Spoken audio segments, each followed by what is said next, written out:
Right now, somewhere in the world, someone is opening a bottle of wine to celebrate something, a wedding, a promotion, a Friday night. But here's something that might surprise you. The drink in that glass is nearly 8,000 years old. Older than the pyramids, older than writing itself, older than the wheel in some parts of the world. And its story isn't just about grapes and glasses. It's a story of monks saving civilization's wine supply, a tiny American bug that nearly destroyed an entire continent's vineyards, and one blind taste test in Paris that humiliated France in front of the whole world. So pour yourself something to sip on, because today we're tracing wine all the way back to where it truly began. For centuries, most people assumed wine began in ancient Greece or Rome. It didn't. The real birthplace is a country most people wouldn't guess. Georgia, the small nation nestled between Europe and Asia, not the American state. In 2015, a team of archaeologists from the Georgian National Museum and the University of Toronto excavated Neolithic-era clay jars at a site in southeastern Georgia. When they analyzed the residue left behind inside those jars, they found the remains of grapes and grape seeds dating all the way back to 6000 BCE. That single discovery pushed the known origin of winemaking back further than anyone expected. And it did something else too. It confirmed what Georgians had believed for generations. As the museum's director put it at the time, Georgians had always believed wine came from their homeland. And now there was finally scientific proof. To put that date into perspective, this was happening roughly 3,000 years before the invention of writing, and 5,000 years before the Iron Age even began. These weren't sophisticated wine connoisseurs with elegant glassware. These were Stone Age farmers who had just figured out that if you leave crushed grapes alone long enough, something magical happens. And here's a fun linguistic detail. Many scholars believe the Western words for wine, the French vin, the Italian vino, even the English wine itself, can be traced back to the ancient Georgian word for wine, gavino. In other words, every time you order a glass of wine anywhere in the world, you might be speaking a word that's thousands of years old. From Georgia, this winemaking knowledge began to spread outward to Armenia, where archaeologists later discovered the world's oldest known winery, complete with a wine press and fermentation vats, dating back to around 4100 BCE. And eventually, wine culture crept toward the Mediterranean, into the hands of civilizations that would turn it into something far more than a drink. By the time wine reached ancient Egypt, Greece, and Rome, it had stopped being just a beverage. It had become a symbol of status, religion, and power. In Egypt, wine was so valuable that it was reserved almost entirely for pharaohs, priests, and the elite. Wine jars found in royal tombs, including Tutankhamun's, were even labeled with details like the vineyard, the vintage year, and the winemaker's name.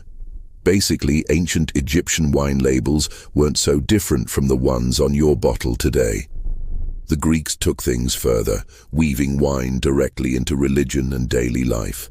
They worshipped Dionysus, the god of wine, and held symposiums, structured drinking parties where wine, heavily diluted with water, was used to fuel philosophical debate.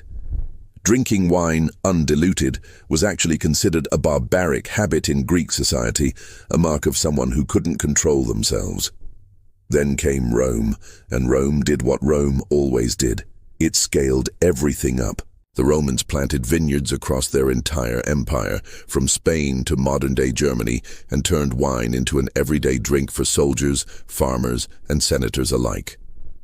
Roman engineers even experimented with aging wine in sealed clay vessels and glass bottles, laying the groundwork for the wine storage methods we still use today. But as the Roman Empire collapsed, wine faced its first real threat of extinction in the West, and the unlikely heroes who saved it were monks. During the Middle Ages, as much of Europe fell into chaos, Catholic monasteries became the last strongholds of winemaking knowledge. Wine had a very practical religious purpose. It was essential for the Christian sacrament of communion, so monks were not only permitted to keep vineyards, they were expected to. Monastic orders like the Benedictines and Cistercians didn't just preserve winemaking, they perfected it.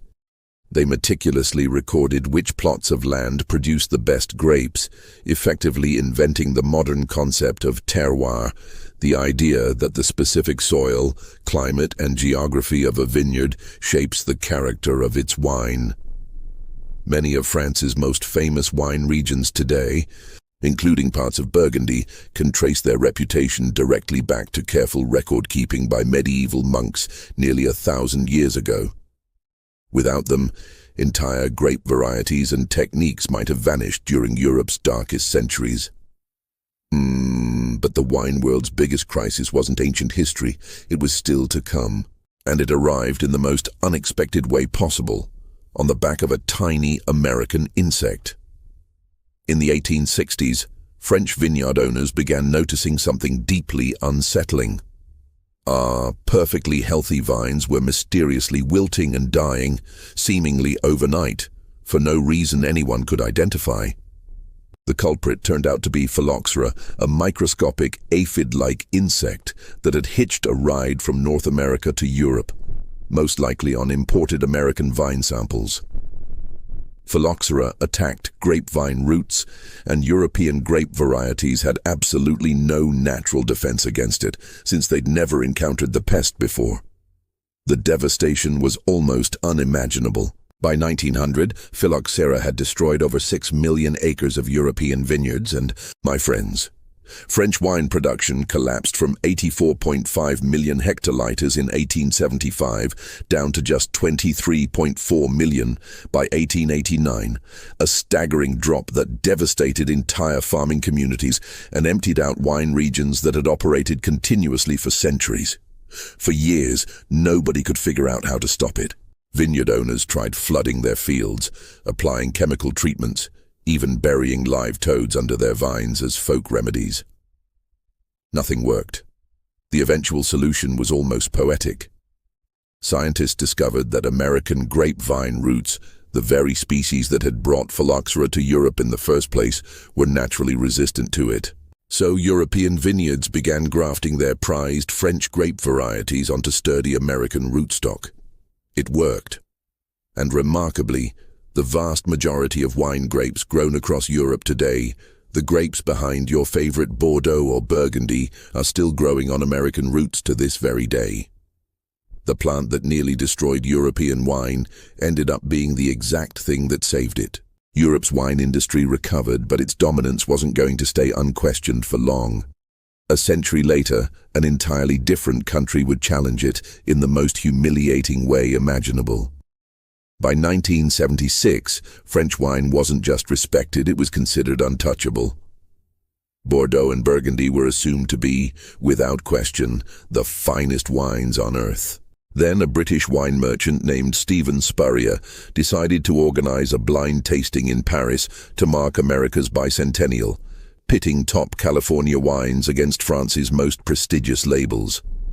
It was meant to be nothing more than a fun publicity event. 9 of the most respected names in French gastronomy were invited to judge, and nobody, including Spurrier himself, expected the American wines to stand a chance. Then the scores came in Napa Valley wines, ranked first in both the white and red categories, beating out legendary names like Chateau Mouton Rothschild. The room was stunned. One judge reportedly tried to physically take her scorecard back, unwilling to accept that she'd rated a California wine above France's finest. The event became known as the Judgment of Paris, and it shattered a centuries-old assumption almost overnight, the belief that truly great wine could only come from Europe. It launched California, and eventually regions like Australia, Chile, and South Africa onto the world stage as serious competitors, forever changing how the entire world thinks about wine.